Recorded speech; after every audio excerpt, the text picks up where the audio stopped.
खड़े हो भले विपदाओं के पहाड़, तू सिंह है उन्नत मस्तक से दहाड़। उग्र दंतक तीक्ष्ण कर रूह के स्वामी, उडारूढ हो लुब्धक भूमी में गाड। नमस्कार मित्रांनो, वनराज सिंहाचं हे वर्णन केलंय विक्रम येडके यांनी, आणि हेच शब्द मला आता का आठवत आहेत तर काल पंतप्रधानांनी दिल्लीतल्या नव्या संसदेच्या आवारातल्या अशोक स्तंभाचं अनावरण केलं.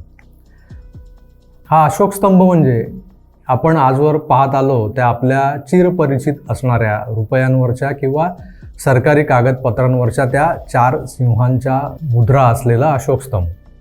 यातले 3 सिंह फक्त आपल्याला नेहमी दिसतात. एक सिंह हा नेहमी लपलेला असतो. मुंबईतल्या विधानभवन इमारतीच्या टोकावरही हा अशोक स्तंभ दिमाखात विराजमान आहे. आपण वेगवेगळ्या ठिकाणी पाहिलेला आहे. अशोक स्तंभाच्या या अशा रिप्लिका म्हणजे प्रतिकृती अनेक शोपीस विकणाऱ्या दुकानांमधून आता सहज विकल्या जातात. तर मित्रांनो, मुद्दा असा आहे की या नव्या अशोक स्तंभाचं पंतप्रधानांनी अनावरण केलं आणि त्या प्रसंगाचे फोटो सोशल मीडियावर प्रकाशित झाले. लागलीच या देशातल्या लिबरल गांडूंच्या बुडाला आग लागली. काही पुरोगाम्यांना तर मोदींवर टीका करायला एक नवा विषय मिळाला. निमित्त काय होतं तर हा जो नवा स्तंभ आहे तो आहे जवळपास 6.5 मीटर उंचीचा, 9.5 टन वजनाचा. सेंट्रल विस्टा या बहुउद्देशीय आणि देशासाठी अभिमानास्पद अशा प्रकल्पात मोदीजींनी यापूर्वीच दिल्लीतलं इंडिया गेट नावाचं शहीद स्मारक सम्मिलित करून त्यात नेताजींची होलोग्राफिक प्रतिमा बसवून या प्रकल्पाला 4 चांद लावलेले आहेतच. ही वास्तू या अशा मॉन्युमेंट्सना बघण्यासाठी तरी प्रत्येक भारतीयाला आकर्षित करीत राहील. हा त्या मागचा मोदींचा उद्देश नक्कीच असेल. पण मित्रांनो, 125 वर्ष आपल्या देशावर ब्रिटिशांनी राज केलं. त्या आमदनीत ब्रिटिशांनी बांधलेल्या अनेक वास्तू आजही 150-200 वर्ष होत आली तरी तग धरून आहेत. यापैकी कित्येक वास्तूंना आपण हेरिटेज दर्जा दिलेला आहे. ब्रिटिश गेले, पण त्यानंतर मागच्या 70 वर्षात ज्यांना पुढे जाऊन हेरिटेज म्हणता येईल असं काहीही आपल्या पुसट राज्यकर्त्यांना निर्माण करता आलं होतं का? आजही आपण ब्रिटिशकालीन वास्तूंच्या वैभवाकडे बघतो आणि त्यांचं कौतुक करत पुढे निघून जातो. कोणाच्याही मनात, कोणाच्या डोक्यात कधी असे विचार आलेच नाहीत की या देशात जेव्हा परदेशी नागरिक येतात तेव्हा ते काय बघायला जातात. तर मुघलकालीन ताजमहल, लाल किल्ला. काही फिरंगी मुंबईला आले की फोर्ट परिसरातल्या जुन्या इमारतींचे फोटो काढत फिरतात. मुंबई महानगरपालिकेची इमारत आणि त्या समोरचं व्हिक्टोरिया टर्मिनस बघतात. आता त्या व्हिक्टोरिया टर्मिनसचं नाव बदलून छत्रपती शिवाजी महाराज टर्मिनस केलेलं असलं तरी ते आहे व्हिक्टोरिया टर्मिनस, क्वीन व्हिक्टोरियाच्या नावाने उभे असलेलं टर्मिनस. आपलं असं काय आहे? हा प्रश्न मागच्या कित्येक दशकातल्या राज्यकर्त्यांना कधी पडलाच नसेल बहुधा. की फक्त एका विशिष्ट जमातीचं लांगुल चालन करून देशाच्या सत्तेवर टिकून राहायचं आणि आपले खिसे भरायचे, हे एवढेच धंदे या राजकारण्यांनी केले. त्या काँग्रेसी विचारधारेच्या लोकांना आताही जर देशात काहीही नवीन जन्माला येतंय असं म्हटलं की पोटात दुखायला लागतं. तर हे दुखणं म्हणजे प्रसूती वेदना वगैरे नव्हे, कारण यांच्याकडून सृजनशीलतेची अपेक्षा भारतातल्या जनतेने, हिंदुस्थानच्या जनतेने कधीच केली नव्हती. ही सगळी जमात खरं तर वांझोटीच होती. कृती, विचार आणि कल्पना या सगळ्याच आघाड्यांवर यांच्यात एक वांझोटे पण भरलेलं होतं. त्याचाच परिपाक म्हणजे मागच्या 6-7 दशकात या देशात उल्लेखनीय असं काहीच घडलेलं नाही. नवनिर्मिती अशी काहीच झालेली, घडवता आलंच नाही. आता माझा हा मुद्दा खोडून काढायला काही लिब्रांडू सरसावतील कमेंट बॉक्समध्ये, पण हे लक्षात घ्या, यांनी काय केलं हे सांगताना देशातली काही मोजकी धरणं, काही उद्योगधंदे, प्रकल्प या मर्यादेपलीकडे या लोकांची मजल गेलीच नाही, जाणारही नाही. कारण आपण आपल्या नैसर्गिक साधन संपत्तीच्या आणि बौद्धिक गुणवत्तेच्या जोरावर मागच्या 60 वर्षात जागतिक महासत्ता नाही तरी किमान आपल्या गल्लीतले शेर तरी बनवून दाखवायला काय हरकत होती. आपण आपल्याकडच्या या साधन संपत्तीचा आणि गुणवत्तेचा मागच्या 60 वर्षात फक्त अपमानच करत आलो. फक्त अपमान. ते विक्रम साराभाईंसारखे शास्त्रज्ञ असो, JRD टाटा, जमनालाल बजाज यांच्यासारखे उद्योजक, अशा मोजक्या विभूतींच्या जोरावर आपण आजवर भारताचं नाव जगाच्या नकाशावर सतत चर्चेत ठेवू शकलो आहोत. ही नावं फक्त मी आता या क्षणी मला आठवलीत म्हणून प्रातिनिधिक घेतली आहेत बरं का, सगळ्यांची नावं नाही घेतलीत. असे अनेक दिग्गज स्वयंप्रकाशित दीपस्तंभ भारतात जन्मले. त्यांच्या तेजाने भारतीयांच्या कित्येक पिढ्यांच्या प्रगतीच्या वाटा प्रकाशमान झालेल्या आहेत. असो, हा सगळा इतिहास पुन्हा पुन्हा सांगण्याचं कारण हे एकच आहे की देशातल्या सरकारांनी स्वातंत्र्यानंतरच्या महत्त्वाच्या कालखंडात देशाच्या प्रगतीसाठी जे प्रयत्न किंवा जी इच्छाशक्ती दाखवायला आवश्यक होतं ते न करता, ते न दाखवता आपापल्या राजकीय भवितव्यावर ते अधिक लक्ष देत गेले आणि त्याचा परिणाम हा देश आजही युरोप, अमेरिकेच्या, अगदी चीन आणि साऊथ एशियन कंट्रीजच्या 10-15 वर्ष मागेच आहे. 2014 नंतर या देशात एक नव्या विचारांचं सरकार आलं. भलेही या सरकारवर उजव्या विचारधारेच्या समर्थनाचे, हिंदुत्ववादी असण्याचे आरोप होत असले तरी या सरकारनं 2014 ते 2022 या कालावधीत कधीही इथल्या बिगर हिंदूंना विस्थापित व्हायला भाग पाडलं जावं असं वातावरण निर्माण होऊ दिलं नाही. काही अतिआक्रमक हिंदुत्ववाद्यांनी तसे प्रयत्न केलेही असेल, पण मोदी शहांनी देशातल्या धार्मिक सलोख्याला नख लागू दिलेलं नाही आहे. मी काही अतिशयोक्ती करत नाही आहे. तुम्ही मागच्या या 7-8 वर्षाचे दाखले बघू शकता. अगदी शेजारच्या बांगलादेशातल्या हिंदूंवर अनन्वित अत्याचार केले जात आहेत आणि त्यातून तिथल्या अल्पसंख्य हिंदूंचा टक्का घटतोय तरीही, आम्ही ते उघड्या डोळ्यांनी पाहतोय तरीही. पाकिस्तानात तर हे सगळे प्रकार मागच्या 60 वर्षांपासून सातत्याने घडत आहेत. तिथले हिंदू आपला जीव मुठीत धरून जगत आहेत, जे काही मुठभर आहेत ते.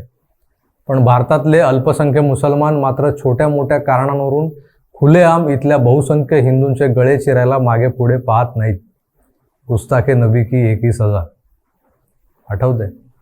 आणि या शांतताप्रिय जमातीचे असदुद्दीन ओवैसी, अबू आझमी, इम्तियाज जलील यांच्यासारखे मोरके मोदी आणि त्यांच्या सरकारवर बेछूट आरोप करायला मोकळे असतात. मित्रांनो, इंडियन सब कॉन्टिनेंटमधल्या कुठल्याच देशात हे असलं विषम वातावरण नसेल ज्या ठिकाणी जे अल्पसंख्य ते बहुसंख्यांच्या वर्चस्वाखाली जगताना दिसतात आणि सर्रास हे बहुसंख्य त्या अल्पसंख्याकांना तुडवत असतात. भारतात मात्र सगळंच उलटं चित्र दिसतं. पण तरीही या सरकारला तोफेच्या तोंडी देण्याचा कार्यक्रम सर्रास राबवला जात असतो. याचाच एक भाग म्हणजे सेंट्रल विस्टामधल्या नव्या अशोक स्तंभावरून पुन्हा एकदा मोदी सरकारला धारेवर धरण्याचा कार्यक्रम पुरोगाम्यांनी सुरू केलेला आहे. या अशोक स्तंभावरच्या सिंहाच्या मुद्रेवरील भाव हे खरं तर या नव्या वादाचा विषय आहे. नॅशनल मीडियावरचे लिब्रांडू भुंकायला लागलेच, पण आपल्याकडचे विश्वंभर चौधरी सारखे गुण नाही पण वाण लागलेले गांधीवादी, साम दाम दंडभेदवाल्या पवार कंपनीच्या पुरोगामी चॅनेलचा संपादक प्रसन्न जोशी, भले तर देव गांडीची लंगोटी असं बोलणारा प्रसन्न जोशी, सोशल मीडियावर पडीक असणारी नावं घेत नाहीत अशी बरीच मंडळी ही गुरगुर करायला लागली कालपासून. मित्रांनो, या लोकांचं म्हणणं काय तर मोदींनी अशोकाच्या धम्माचा सिंह, जो खरं तर अहिंसेचं, सहिष्णुतेचं प्रतीक आहे, तो सिंह आक्रमक आणि जवडा रुंदावून अंगावर येणारा बनवलाय, मुद्दाम बनवलाय. खरं आहे, हा जो फोटो आहे त्यातला सिंह जर तुम्ही पाहिला तर त्याचा विकराळ जबडा नक्कीच रुंदावलेला दिसतो. पण हे असं का दिसतं याबद्दल हे शिल्प ज्या सुनील देवरेंनी साकारले त्यांचा खुलासा तुम्ही स्वतः ऐका. त्याच्यासोबत हे सुद्धा तुम्हाला ऐकता येईल की आधी युद्धसज्ज श्रीराम, मग क्रोधित मारुती आणि आता बोधचिन्हातला उग्र सिंह यावर या पुरोगाम्यांचा आक्षेप आहे. ते सगळं ठीक आहे, आपण या बोधशिल्पाच्या कन्सेप्टबद्दल आधी जाणून घेऊ. Sunil Deore joins us. He's the sculptor. And it's a very important voice to hear from the sculptor because Sunil Deore has now set off a national storm between the opposition and the government. Sunil, they're saying that you widened the mouth, your lions are more ferocious. This is like the angry Hanuman versus the more benign Hanuman. Some people are seeing toxic masculinity in your lions, that you basically messed with, tweaked and changed our constitutional symbols. How do you respond to these charges? Can I speak in Hindi? हाँ, आपको जिस भाषा में बोलना है, हिंदी अंग्रेजी सब बराबर है मान ले. हाँ हाँ, नहीं, मैंने जो किया है वो एज पर रिप्लिका किया है. उसका जो एंगल, जो फोटोग्राफ का एंगल आया है, उसमें ये एंगल आपको दिख रहा है. दिखाओ दिखाओ, पूरा स्क्रीन दिखाओ. Just cut to him, show us what he is saying. पास दिखाइए कैमरे के. हाँ, सही से हाँ, दिखाइए. ये एंगल आपको दिखाई दे रहा है. Correct correct. ये एंगल, और ये भी तो छोटा मॉडल है, लेकिन जो फोटोग्राफ वायरल हो रहा है वो इस एंगल से हो रहा है. हाँ, तो एंगल का भी बहुत डिफरेंस है। हमने पूरा ऑथेंटिक मॉडल से स्टडी करके उसका पूरा हिस्ट्री जान के उसके बाद काम किया है। तो नहीं, ये आपके हिसाब से कितना फर्क है? थोड़ा लायन को अपने पास लाइए ना, अच्छे से नथिंग दिखाइए। नथिंग नथिंग कोई फर्क नहीं है, वो तो कोई लग रहा है फर्क कि नहीं उसका है। मुंह ज्यादा खुला हुआ है आपके लायंस का। ये देखिए, मुंह खुला होने का वो जो ओरिजिनल रिप्लिका है वो है 3-3.5 फीट की, हाँ, जो अशोक कालीन बनी हुई है। उसका आप प्रोपोर्शन चेक कीजिए और मेरे लॉयन का चेक कीजिए। एग्जैक्टली हमने उसको एनलार्ज किया है। नहीं, ये जो बात हो रही है कि पहले हनुमान जी थोड़े से बिनाइन से थे, अब वो थोड़े से ऐसे हनुमान जी खतरनाक से कौन दिखते से? हैं। हनुमान जी कौन से? वो जो गाड़ी के पीछे पोस्टर लगता है उसकी बात कर रहे हैं वो, एंग्री हनुमान का आपने देखा होगा ना, वो कह रहे नहीं, हैं कि ये वैसे मैं नहीं एंग्री जानता नहीं। हूँ। ये मैं नहीं अच्छा, जानता वो हूँ। कंट्रोवर्सी के बारे में ही आपको नहीं मालूम है। नहीं नहीं, ये नहीं जानता हूँ। आपकी ब्रीफ क्या थी, क्योंकि आप स्कल्प्टर हैं, आपकी ब्रीफ क्या थी सुनील भाई? मेरी ब्रीफ ये थी कि जो स्कल्पचर है उसका ही रिप्लिका मुझे करना है। तो आपको और किसी ने नहीं बोला कि आर्किटेक्ट पहले लायन थोड़ा सा खामोश था, उसको थोड़ा सा खतरनाक बनाइए, नहीं, क्योंकि लॉयन लॉयन छाती का साइज बढ़ाइए, ये सब आपको किसी ने नहीं कहा? नहीं नहीं, ये किसी ने नहीं कहा। कुछ नहीं, ऐसा कुछ नहीं हुआ। मित्रांनो, सारनाथ इथल्या मूळ बोधशिल्पाची उंची ही जेमतेम 3-3.5 फूट आहे. हे नवशिल्प 21 फूट उंच आणि त्या प्रपोर्शनमध्ये रुंद असलेलं आहे. एका छोट्याशा आकृतीचं बृहत स्वरूप साकारताना कलाकाराची किती कसोटी लागते हे एक कलाकार म्हणून मला चांगलंच ठाऊक. कुठल्याही ऐऱ्या-गैऱ्याला आरोप करायला काय जाते? जो हे दिव्य पार पाडतो त्यालाच त्यामागची सिद्धता, कष्ट आणि त्यानंतर बघणाऱ्यांच्या प्रतिक्रियांना सामोरं जावं लागत असतं. मी माझी एक आठवण सांगतो.